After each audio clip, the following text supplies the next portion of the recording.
All right, so the last story here, new Japanese prime minister wants an Asian NATO. So this article is from the South China Morning Post. This is something that I have been meaning to cover lately, haven't gotten around to it.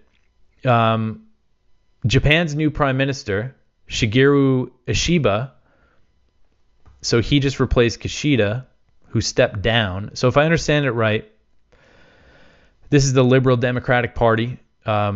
Ishiba was voted to replace Kishida, who stepped down. So Ishiba became the prime minister last week. He called snap elections in Japan's lower house of parliament that are going to be held toward the end of the month.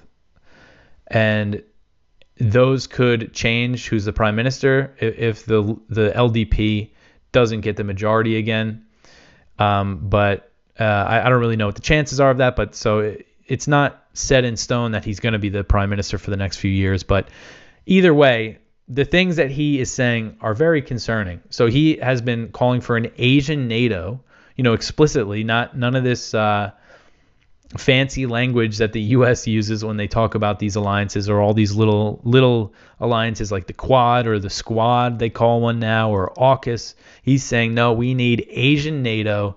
Let's just, stop beating around the bush here.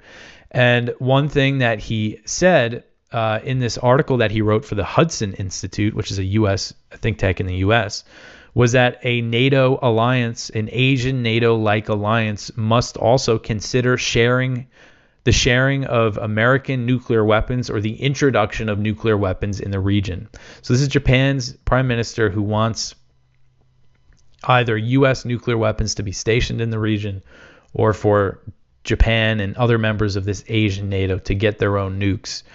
So he seems all in on what the U.S. has in mind for the region going forward. And, when you prepare for war, you kind of get what you ask for. And that is what the U.S. is doing, and is encouraging its allies, Japan, South Korea, the Philippines, Australia, even New Zealand's been getting in on some stuff lately. They're encouraging them to all work together and build this new alliance. So it's just not looking good here. He says that today's Ukraine could be tomorrow's East Asia. So this article from the South China Morning Post is actually kind of an analysis of him and what China is thinking about it.